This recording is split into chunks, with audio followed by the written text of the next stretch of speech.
Então, para nossa análise de hoje, como eu tenho feito todos os dias aqui no canal, eu trago dois temas diferentes. Todos os dias tem 2 vídeos, cada um dos vídeos tem 2 temas cada, totalizando 4 temas geopolíticos diários de segunda a sexta-feira aqui no canal. O primeiro tema que eu trago para discussão é o fato da mídia dos Estados Unidos, da mídia norte-americana, da mídia corporativa dos Estados Unidos, estar falando sobre um vazamento de informações do governo Biden que apontaria que setores políticos do governo do Joe Biden estariam pressionando o governo Zelensky para que ele não feche as portas para dialogar com o governo do Vladimir Putin. Como essa informação é muito estranha, a gente precisa decodificar toda essa discussão para a gente saber aonde exatamente o governo dos Estados Unidos quer chegar, vazando essa informação para a mídia dos Estados Unidos. A gente sabe muito bem que tanto os interesses de Estado nos Estados Unidos quanto a mídia corporativa trabalham para os mesmos interesses financeiros transnacionais. Então é fundamental decodificar essa discussão para a gente saber quais são as intenções, porque há sim uma peça de guerra informacional aí. Tanto para produzir uma certa discussão na sociedade dos Estados Unidos, quanto para produzir uma discussão internacional. Então vamos falar sobre isso nessa análise de hoje. O segundo tema que eu trago para a discussão é o fato do Afeganistão ter ampliado a sua área voltada para a produção de papoula, e a gente sabe muito bem que um dos destinos da produção de papoula é a produção da heroína que abastece a Europa, e vamos discutir esse tema aqui novamente. Para quem acompanha o canal há um certo tempo, não vai se surpreender com essa informação, já que o próprio governo do Talibã falou: se as grandes nações do mundo, não deixarem outras alternativas ao povo do Afeganistão, ele vai acabar mantendo as atividades que tem feito até então e que que foram instaladas no Afeganistão justamente pelos interesses dos Estados Unidos, que é a produção de papoula para a produção de drogas. Então vamos falar um pouquinho sobre isso também nessa análise de hoje e fazer algumas amarrações geopolíticas e políticas sobre esse tema.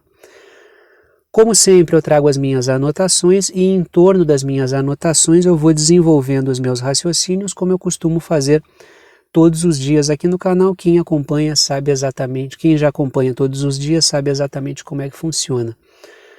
Começo discutindo a questão desse vazamento de informações que fala que o governo Biden estaria pressionando o governo Zelensky a não fechar as portas para dialogar com o governo Putin, tentando passar uma certa impressão de que o governo Biden quer a paz no mundo. É um aspecto de propaganda aí.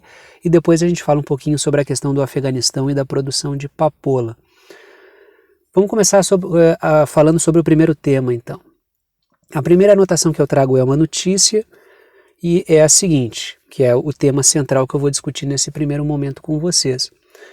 A mídia dos Estados Unidos, a mídia corporativa dos Estados Unidos, está falando que o governo Biden está exercendo pressão para que o Zelensky não queime pontes de diálogo com Vladimir Putin. Pelo menos parece que essas pontes o governo ucraniano dos Estados Unidos não está apoiando que sejam queimadas, já que as pontes reais físicas estão sendo alvo de atentado terrorista, com o conhecimento dos Estados Unidos, muito provavelmente, pelo menos é o que tem sido publicado em alguns portais, como é o caso do Grey Zone, existem indícios de que o governo britânico, inclusive, está treinando agentes ucranianos para promover atentados na região da Crimeia. Então, os britânicos são grandes suspeitos desse tipo de atividade. O veículo de mídia que vazou, entre aspas, essa informação é o Washington Post. Sabendo o histórico do Washington Post de atuar como um braço do Estado dos Estados Unidos, e o braço dos Estados Unidos sendo uma ferramenta dos altos interesses financeiros atlanticistas transnacionais, a gente sabe muito bem que isso se trata de uma peça de guerra informacional. Por isso que eu falei a princípio que é preciso decodificar. Logicamente que se há uma informação importante que diga respeito ao povo norte-americano, ao povo estadunidense, e existe uma informação que o governo dos Estados Unidos não quer que seja veiculada, não será o Washington Post o veículo que vai levar o povo à verdade. Caso contrário, a gente estaria dizendo aqui algo que é uma ficção, que é o fato da mídia corporativa atuar todos os dias para levar a verdade ao povo. Isso é uma grande bobagem. Se isso fosse verdade, o Julian Assange, que está preso numa masmorra em Belmarsh, uma masmorra britânica, ele não estaria preso lá por trazer ao povo justamente a verdade, quando falou dentre vários assuntos que o Wikileaks publicou, crimes de guerra cometidos pelos Estados Unidos nas suas operações no Oriente Médio.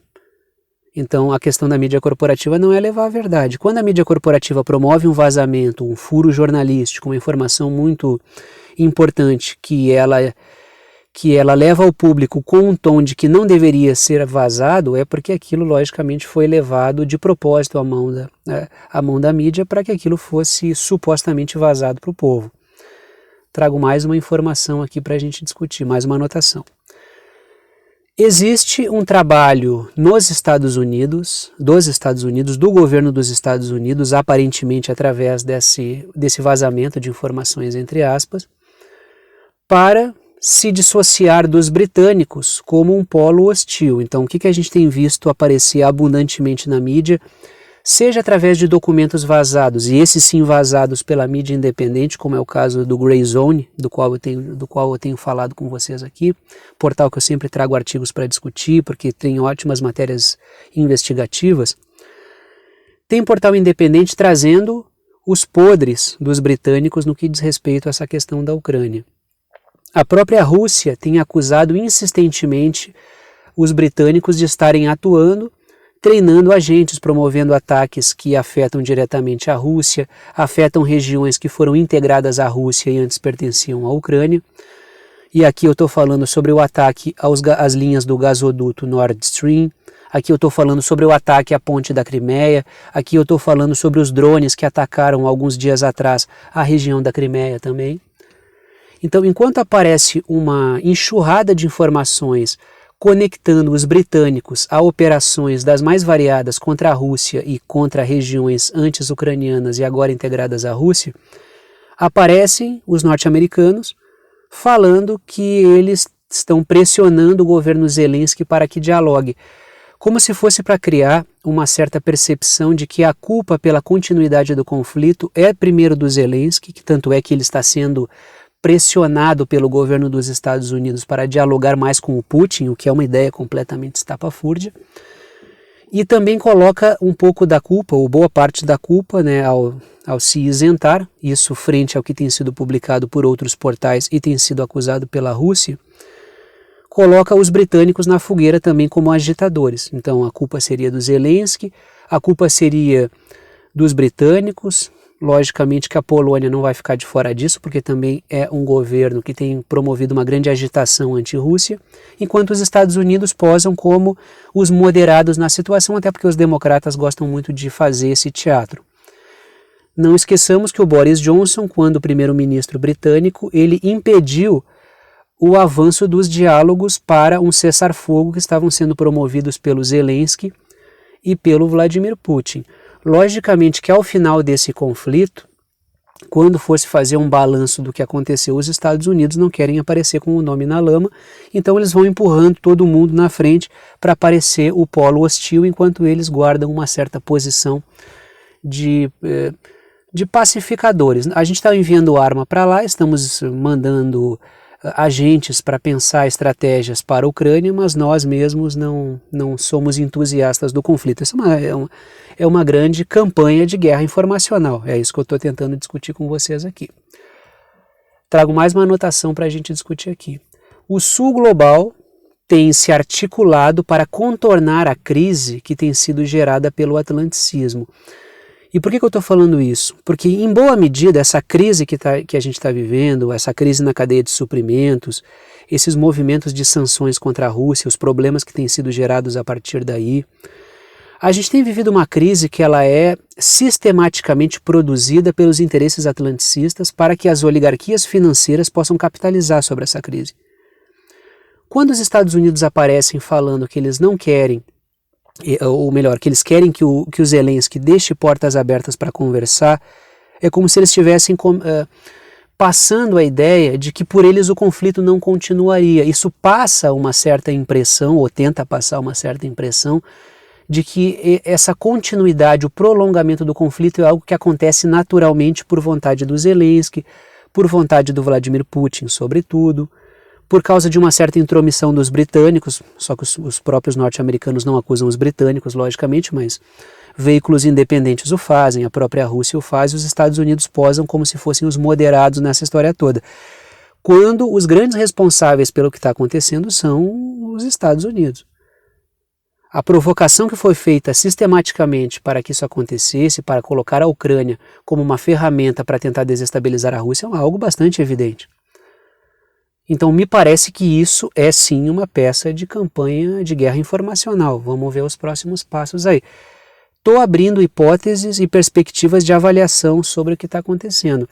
Porque tão importante quanto trazer detalhes das coisas que estão acontecendo, inclusive eu acho mais, ou pelo menos eu dou mais vazão a essa guerra informacional, a esse trabalho que a mídia corporativa faz, e falo pontualmente de eventos que acontecem do conflito em si, ataques a certas regiões, a avanço de um lado, retrocesso do outro. Eu falo muito mais do contexto de guerra informacional, de guerra cognitiva, dos trâmites geopolíticos, do que propriamente do conflito em si. O conflito, para mim, ou pelo menos para a abordagem aqui do canal, é algo secundário. Não que o conflito em si seja algo secundário, mas para mim a abordagem é algo secundário, porque eu prefiro discutir a questão geopolítica. Política e geopolítica. Trago aqui uma última observação sobre esse tema e a gente passa para o próximo. Os democratas podem também estar trabalhando para melhorar a sua relação com a base progressista no partido. Lembram que semana passada eu falei que setores progressistas, mais progressistas do Partido Democrata, estavam trabalhando numa carta que pressionasse o governo Biden a dialogar com o governo Putin ou a fazer mais pressão para que o Zelensky dialogasse com o Putin para chegar ao final do conflito? E lembram também que eu falei que horas depois que se aventou essa possibilidade, esses setores foram amplamente pressionados a engolir a carta e não fazer nenhum tipo de manifestação pressionando o governo dos Estados Unidos a buscar um cessar-fogo. O que essa informação pode estar tentando trabalhar para os democratas? Para tentar recuperar essa base, demonstrando que, olha, a gente vetou a iniciativa de vocês, mas por baixo dos panos, aqui internamente, estamos fazendo um trabalho de pressão no governo Zelensky. Para quê? Para manter a base do Partido Democrata coesa. A gente sabe muito bem que o bipartidarismo dos Estados Unidos ele fica alternando o poder, ele fica alternando o governo sem necessariamente promover uma alternância de poder. Tu vai mudando um pouco os temperos, as tonalidades, mas basicamente as oligarquias financeiras sempre saem ganhando. Só que, logicamente, os partidos precisam fazer os seus apelos. O Partido Republicano com um apelo fortemente antissistema para pessoas que estão mais revoltadas com o cenário e com os elementos pseudo-progressistas dessa agenda do Great Reset, e o Partido Democrata fazendo o seu histórico proselitismo pseudo-progressista para atrair setores mais à esquerda nos Estados Unidos.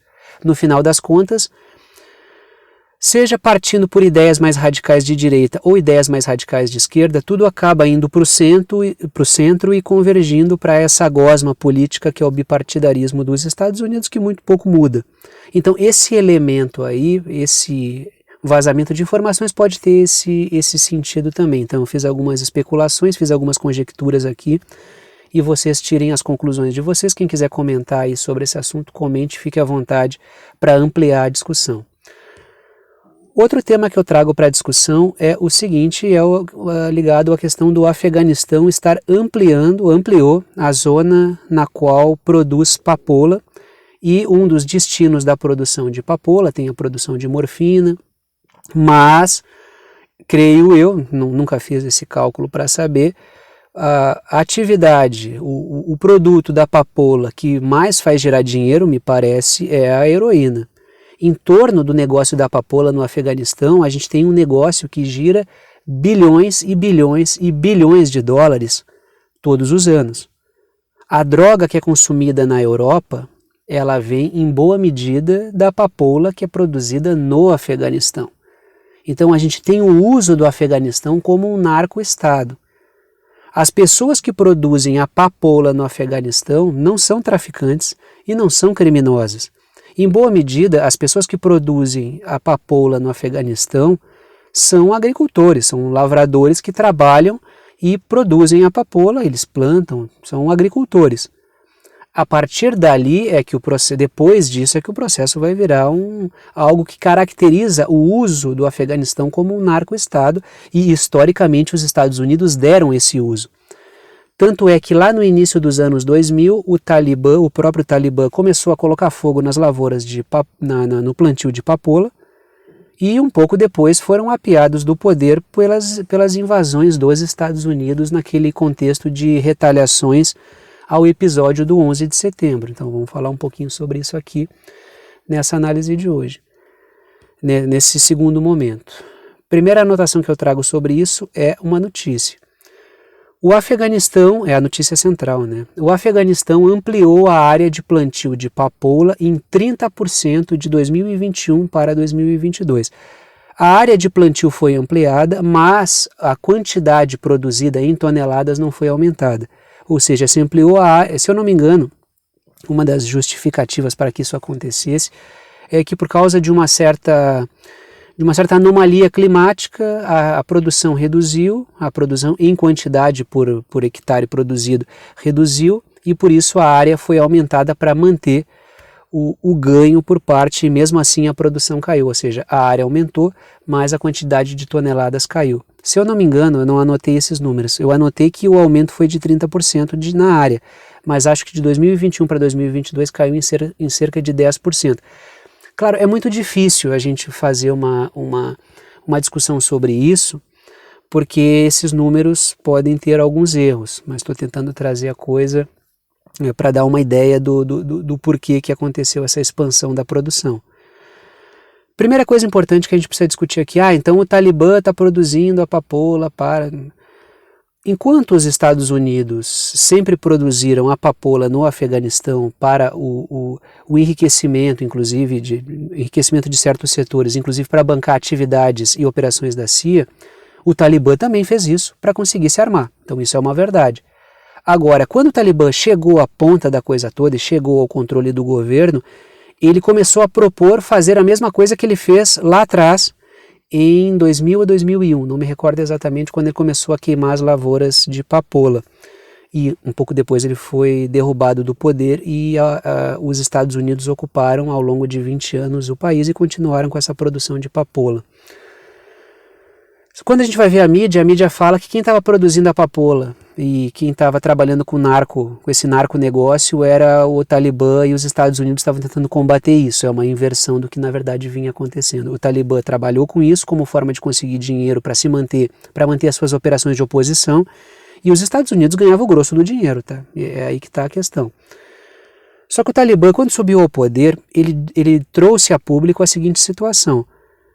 A gente está numa situação tão complicada e o povo afegão está tão empobrecido que, se não for mudada essa circunstância e as sanções que o Afeganistão sofre, o bloqueio de dinheiro do povo afegão que está retido em bancos nos Estados Unidos, que a União Europeia se recusa a liberar, só restará ao povo afegão manter essas atividades que são uma parte do processo do narconegócio no mundo.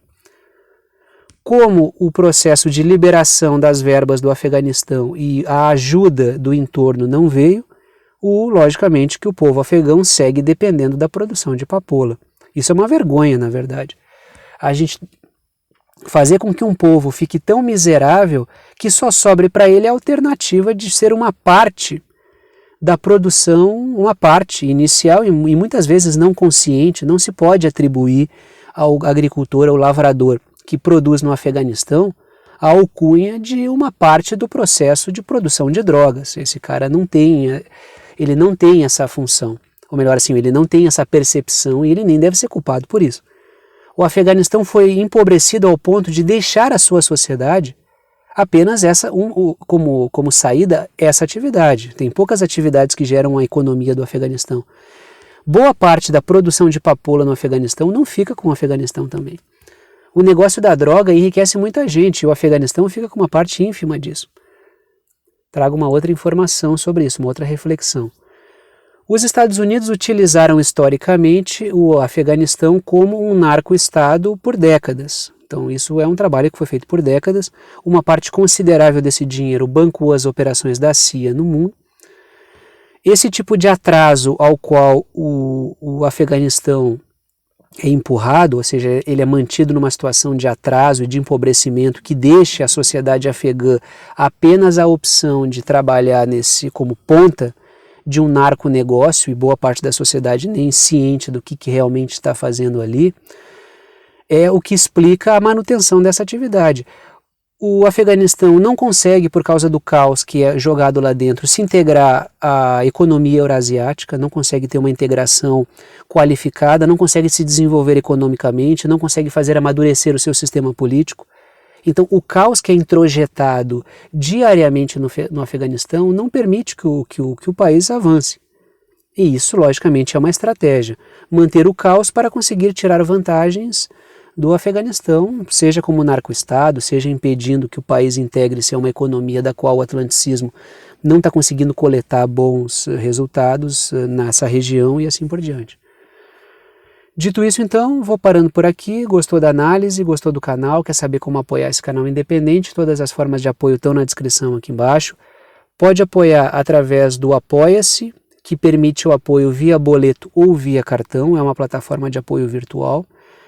O link do Apoia-se está na descrição aqui embaixo.